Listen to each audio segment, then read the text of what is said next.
Guys, Cam McClellan. Al Lewison. Welcome to today's Wealth WOD. I want to talk today about negotiating like a pro. The fact of the matter is you'll probably buy a primary place of residence maybe 3 or 4 times during your life. Most people buy it every 7 to 10 years. A few different ways. We've done auctions in the past, so had a bit at auctions and our strategy of buying at auctions. The other main way, which is really annoying for a buyer, is the closed envelope offer. EOI by set date. Give us a rundown what it is, how it works, and then let's talk through some strategies about the best way to approach it. Well, I think we can talk more broadly because in different markets, and we've seen a lot of them, and different markets at different times around the country, there's all these different strategies being employed by the seller to try and get the best price for their vendor. So in a booming hot market, let's look at the Melbourne market right now today, every salesperson should be putting a house to auction because guess what, 50 people turn up, heated environment, competitive bidding, people get emotional, happy days, price goes up. That's a very, very hot market.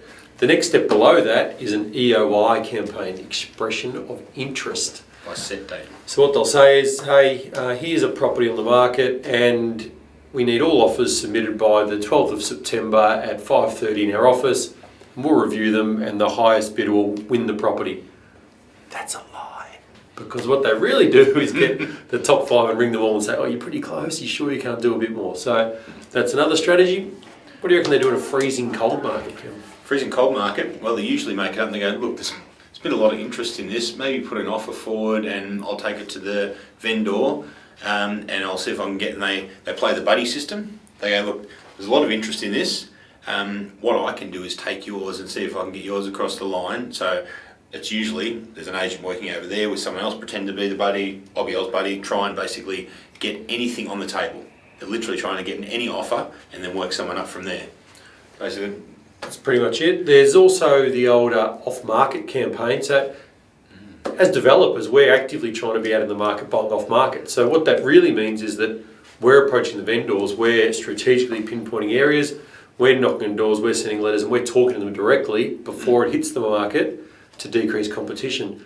What I'm seeing lately is some agents emailing me and their whole database saying exclusive off-market campaign with their board at the front of the site. It's not off-market, guys. Yeah. So what would there be? There'd be off-market, where you go and knock on someone's door and say, can I buy your property? Yep. That's off-market.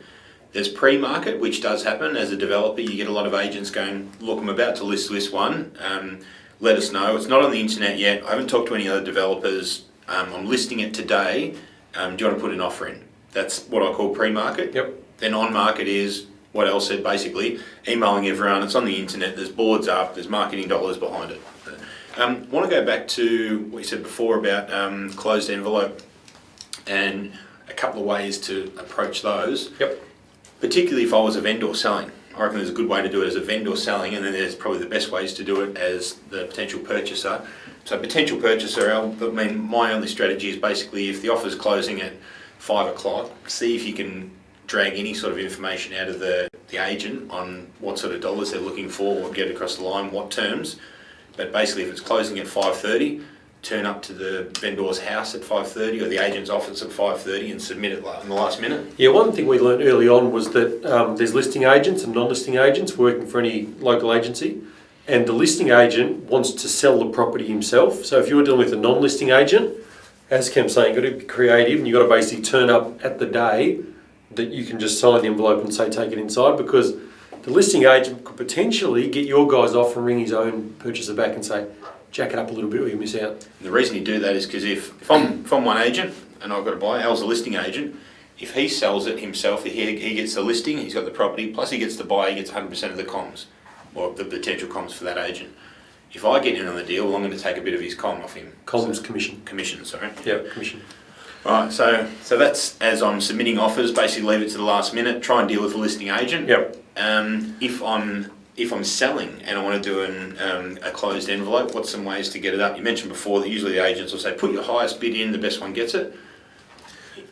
Absolutely, if I'm the seller, I'm saying to the agent, get on the phone to the top 5, top 10, top 3, pick the number, and you call through them and you make sure that they understand that they're close, no one's quite there, have they got any more in them? You probably get to another round, then another round. Just keep jacking them up, You're close, a little bit more, you do any more. Even scarier, get them in 3 different offices in the agent's office and do basically a silent auction.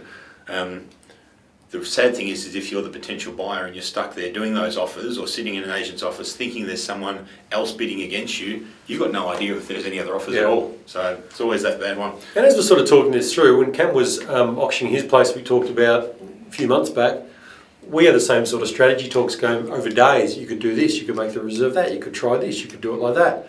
There's lots of ways to skin the cat, guys. You've got to work out the one that, time of the market, your target audience, and the best way to get the best price out of them if you're selling. Make the agents work hard for you.